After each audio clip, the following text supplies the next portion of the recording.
Hi friends, welcome back to convenience kitchen. இப்போது நம்ம இந்த வீடியோவில் என்ன பார்க்க போகிறோம்னா, நம்ம லாஸ்ட் வீக் வந்து பழனிக்கு போயிருந்தோம். அந்த விளாக் தான் பார்க்க போகிறோம். இது பார்த்திங்கன்னா இந்த மலை தென்னந்தோப்பு எல்லாம் பழனிக்கு போகிற வழி. டுவர்ட்ஸ் திருச்சியிலேருந்து பழனிக்கு போயிட்டுருக்கோம். நம்ம வந்து இங்கே ஸ்ட்ரைட் பஸ் கிடைக்கல. ஸோ நம்ம சென்னையிலேருந்து திருச்சி போயிட்டு அங்கேருந்து பழனி பஸ் பிடிச்சி போனோம். போகும்போது இந்த வியூஸ் ரொம்ப நல்லா இருந்துச்சு. அதனால தான் நான் கேப்சர் பண்ணேன். அங்கே வந்து ஃபுல்லாகவே தென்னந்தோப்பு தாங்க அதிகமாக இருந்துச்சு. போயிட்டுருக்கும்போதே நல்ல மழை, அதனால் வெயில் அந்தளவுக்கு தெரியல. நல்லா மழை பெஞ்சிட்டு இருந்துச்சு.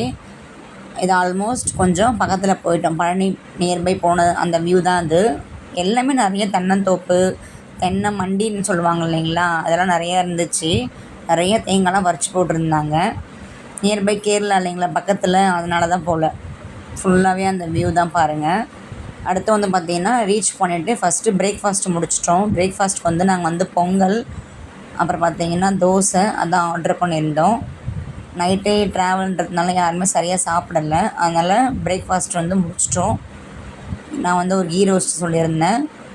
அப்புறம் வந்து பொங்கல், கல் தோசை எல்லாமே சாப்பிட்டோம். தேங்காய் சட்னி, கார சட்னி, சாம்பார் எல்லாமே இருந்துச்சு. நல்லா பசி, ஒரு பொடி பிடிச்சாச்சு டிஃபனை. சாப்பிட்டு முடிச்சுட்டு நெக்ஸ்ட்டு வந்து ரூம் தேடலான்னு சொல்லிட்டு எல்லாட்டையும் அங்கே விசாரித்தோம். ரூம் ரொம்ப ஆனால் காஸ்ட் ரொம்ப அதிகமாக சொன்னாங்க. அப்புறம் தான் அங்கே ஒருத்தவங்க சொன்னாங்க, நீங்கள் ரூம்லாம் இங்கே பார்த்தீங்கன்னா ரொம்ப அதிகமாகும், நீங்கள் தேவஸ்தானம் போய் அங்கே விசாரிங்க, அங்கே ரொம்ப கம்மியாக இருக்கும் ரெண்ட்டுன்னாங்க. ஓகே, நடந்து போக ஆரம்பிச்சிட்டோம். சாப்பிட்டு முடிச்சுட்டு நடந்து போயிட்டுருக்கோம். பாருங்கள், நம்ம முருகர் ஜம்முன்னு உட்காந்துருக்காரு மலை மேலே. பார்த்தோன்னே அது ஏன் தெரியல, ரொம்ப சந்தோஷமாக இருந்துச்சு.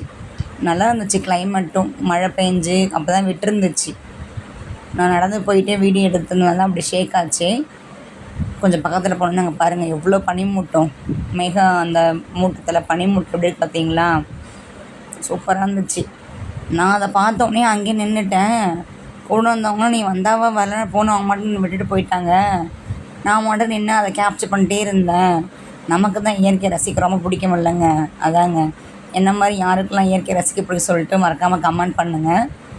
நல்லா இருந்துச்சு. அந்த மலையும் வானமும் மேகமும் எல்லாம் சேர்ந்த மாதிரி இருந்துச்சு.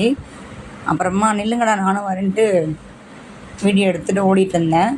நம்ம பழனின்னு சொல்லிட்டு கேப்சர் போட்டிருந்தாங்க. ரொம்ப நல்லா இருந்துச்சு. அது பாருங்கள், வேல் சிம்பிள் போட்டிருக்காங்க. இதுதாங்க அந்த தேவஸ்தானம் சொல்லுவாங்க இல்லையா, அது. அங்கே வந்து இந்த ரூம்ஸ்லாம் கொஞ்சம் கிடைக்கும், பெட்டர் ப்ரைஸ் கிடைக்கும் சொல்லியிருந்தாங்க. ஸோ உள்ளே விசாரிக்க போகணும். போட்டிருக்காங்க பாருங்கள், அறைகள் பதிவு செய்யும்னு சொல்லிட்டு. பரவாயில்லைங்க. நாங்கள் வந்து அன்றைக்கி 12 o'clock ரூம் புக் பண்ணோம். நெக்ஸ்ட் டே 12 o'clock தான் செக் அவுட் ஆகணும். 400 சார்ஜ் பண்ணாங்க. இதை நான் ஏன் சொல்கிறேன்னா, யாராவது பழனிக்கு போனீங்க, அவங்களுக்கு ரூம் தேவைப்படுதுன்னா இந்த இடத்துல போயிட்டு விசாரித்து ரூம் ஸ்டே பண்ணுங்க. இப்போ வந்து நம்ம ரெஃப்ரெஷ் ஆகிட்டு கோவிலுக்கு வந்துட்டோம். இங்கே தாங்க ஒரு ட்விஸ்ட்டு. மொபைல் ஃபோன்லாம் இல்லைன்னு சொல்லிவிட்டு அங்கே லாக்கரில் வாங்கி வச்சுட்டாங்க. அதனால் என்னால் மலை மேலே இருந்த அழகான அந்த தருணங்களை என்னால் பதிவு பண்ண முடியல. நாங்கள் ஃபோனை கொடுத்துட்டு மேலே போயிட்டு திருப்திகரமாக சாமி கும்பிட்டுட்டு நைட் ரிட்டன் வரும்போது இந்த கேப்சர் நான் எடுத்தேன்.